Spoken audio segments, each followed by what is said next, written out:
ثم جعلناك على شريعة من الأمر فاتبعها ولا تتبع أهواء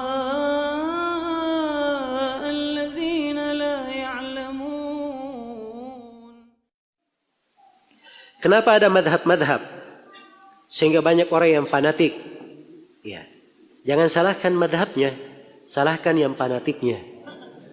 Ya, ya, sebab manusia itu sudah ditakdirkan oleh Allah Subhanahu wa taala beraneka ragam dari madhab mereka.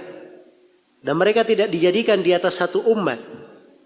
Ya, kana an-nasu ummatan wahidatan fakhtalafu. Adalah manusia satu umat lalu mereka berselisih. Perselisihan itu Allah Subhanahu wa taala sudah apa? Sudah takdirkan. Dan Allah Subhanahu wa taala sudah kabarkan ada orang yang fanatik dan menyesal pada hari kiamat.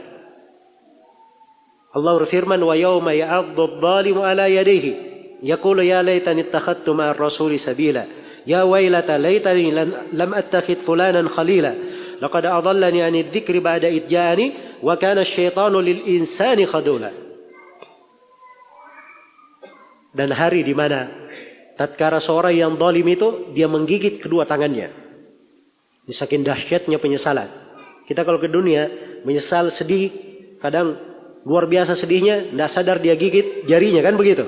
Ini bukan jari aja yang dia gigit, kedua tangannya dia gigit. Saking menyesalnya. Apa yang dia katakan? Wahai andai kata saya ketika di dunia saya itu membuat sebuah jalan yang saya tempuh, saya ikut bersama Rasul. Wahai betapa kasihannya saya, andai kata saya tidak menjadikan si fulan itu sebagai kecintaanku. Nah, ini fanatik yang seperti ini berbahaya. Jelas ya? Bermadhab itu tidak salah madhabnya. Para ulama apa artinya madhab? Ya, kalau dia dalam fikih ya, madhab maksudnya dalam madhab fikih itu tidak salah. Tapi di dalam akidah, madhab itu cuma satu. Hanya ada madhab ahli sunnah, madhab as-salaf, jalannya para ulama ahli hadis. Cuma ada satu saja. Itulah jalannya Rasulullah sallallahu alaihi wasallam yang diwarisi dari masa ke masa. Tapi dalam fikih ada beberapa madhab. Ya, yang terkenal di masa ini ada 4 madhab.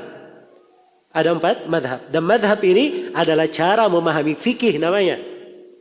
Cara memahami fikih. Jadi metodenya itu beda. Ya, misalnya kitabul jihad. Kalau madhab Hambali, kitabul jihad ini diletakkan di akhir pembahasan ibadah.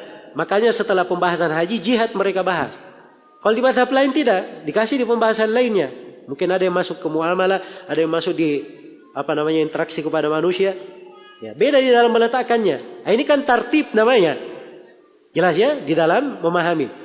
Ya. Kenapa misalnya Imam Malik dia mulai langsung dengan bab solat? Nah, ini kan fikihnya namanya. Mulai dengan pembahasan waktu solat. Sedangkan ulama yang lain mereka memulai dengan kitabut tahara. Bab tentang bersuci. Nah, ini kan tartib dalam fikih. Dan itu ada alasannya masing-masing. Ya. Jadi kalau dia mengikuti mendalami fikih di atas satu madhab dalam rangka susunan ilmiah di dalam membentuk kemampuan ilmiahnya, itu adalah hal yang bagus. Sebab kalau dia gabung-gabung madhab bisa bingung, apalagi bagi apa? Bagi para pemula. Tapi dasarnya fikih itu ma'rifatul huda bidalilihi. Ma'rifatul dalil ma ta'lilihi. Itu fikih. Dia mengenal dalil beserta dengan alasannya. Jadi kalau dia tahu sesuatu yang benarnya begini, dalilnya begini, alasannya begini. Ya. Benarnya begini, dalilnya begini, alasannya begini. Itu fikih. Ya. Jadi kalau ada madhab tidak ada dalilnya atau dalilnya tidak kuat, maka dia tidak ambil. Dia ambil madhab yang lain. Nah, itulah cara beragama. Kita pakai madhab manapun tidak ada masalah di dalam hal tersebut. Baik. Bagaimana tanggapan terkait sebagian ustadz menantang ustadz salafi untuk berdebat terkait maulid? Ini sebagian orang menganggap bahwa mengadu argumen ilmiah itu harus dengan cara duduk, kemudian debat, kepandaian berbicara menjatuhkan lawan. Ya tulis saja, yang punya alasan tentang maulid tulis. Ya. Nanti akan dibantah dengan tulisan juga. Itu lebih mudah orang membacanya. Ngajak debat sana sini belum tentu dia punya waktu. Yang diajak belum tentu juga punya apa? Punya waktu. Iya. Dan namanya orang yang berbicara langsung, kadang sebagian orang dia punya kepandaian dari keahlian berbicara misalnya, bukan karena kebenaran dia menang, karena keahlian dan retorika. Dia bisa menang. Jelas ya? Ya. Kalau dia tidak menang, paling tidak dia bisa menyelamatkan dirinya. Itu lihat Firaun itu.